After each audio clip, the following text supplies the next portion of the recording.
This Ag Vision program is made possible through the generous support of Syngenta Seeds, NK brand.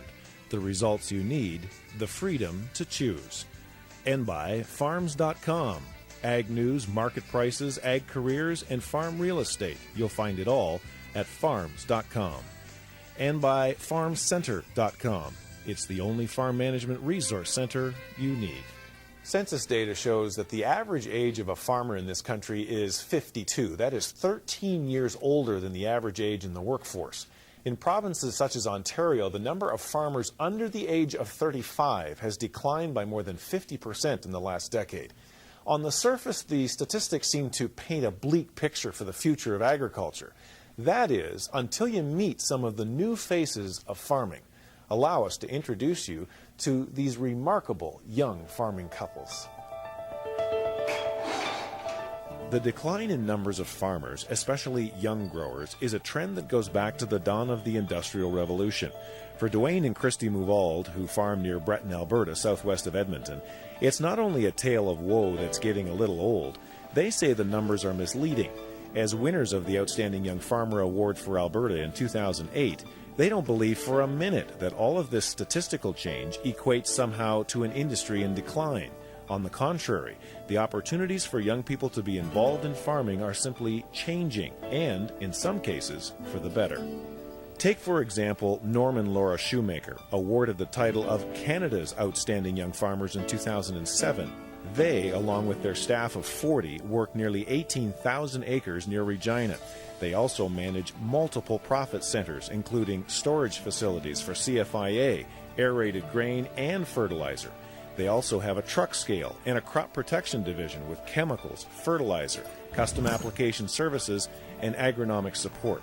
Norm and Laura are very optimistic, not just because they're building solid and diverse business models, but they believe they're providing unique opportunities for other young people to enter farming. You don't have to go back just to the family farm. You can become part of something bigger or join your expertise with someone else, and that's what I think we'd like to try and get out there to some other people, in that you don't have to go out and try and do it all by yourself. Rod and Christy Guilford of Clearwater, Manitoba, credit some of their success to the Outstanding Young Farmer program as well. They were named Outstanding Young Farmers in Manitoba in 2008 because of a planned approach for their diversified operation, which figures about 3,000 head of cattle and 500 acres of grain. Through the OYF program, they identified 3 of their key strengths: marketing, staying open to change, and you have to be passionate about what you do, and anybody who knows Rod and has been involved with Rod through, the Hereford Association, whether it's at the provincial level or the national level, you won't find a guy who knows more about his cattle and what's going on in the industry and is passionate about cattle, and you have to love what you do. Today, the Guilfords spend a great deal of time thinking about their core businesses, how to market their products, and actively seek opportunities. This involves stretching their business and themselves beyond their comfort zone.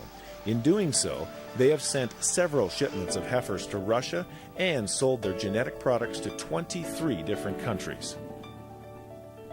Exposure to the Outstanding Young Farmer program helped Dwayne and Christy realize that you need to continually grow. Theirs is a third-generation farm raising purebred cow calves and bulls. It's a system that works, and the temptation can be to just leave well enough alone. There was this fellow that we rented his land. He was a longtime friend of my grandparents, and he said a growing tree is a live tree, and he says once you stop growing, he says you start to die.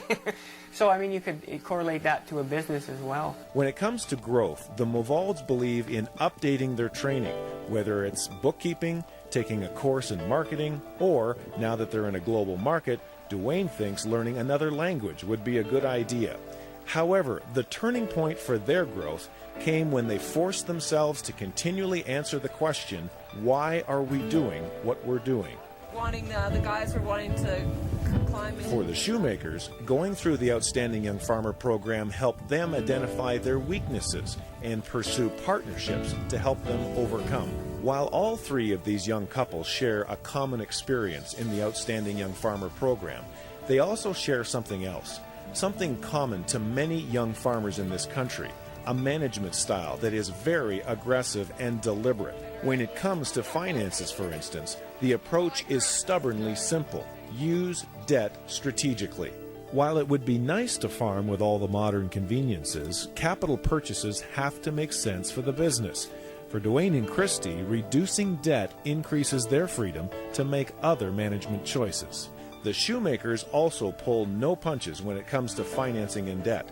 They have maximized the return on their equipment investment by working farms 150 kilometers apart, taking advantage of slightly different climates.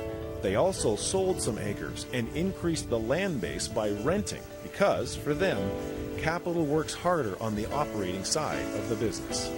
I can confidently say I think we're the best at what we do in Canada.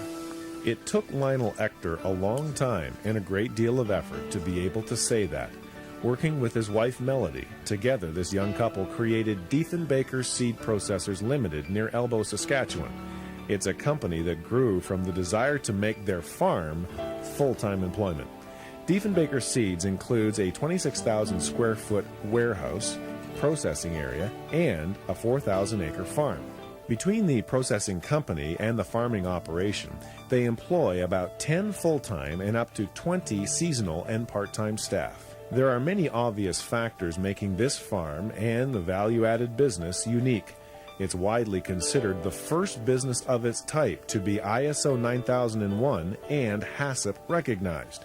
Key factors in establishing specialized markets such as the Kashmir Valley brand. What's unique about this operation is that it represents a niche market in the middle of an area of agriculture that is largely built on economies of scale. I think the market and the world has really pushed processors, anyone with cleaning, export capabilities, to be Walmarts of the agricultural commodities we produce. Get it out as much as you can, as cheap as you can. That's what they want, or that's the impression we get from them. We've taken the other approach where we want to be the Tim Hortons type of company, where we provide service, quality, integrity with what we provide them.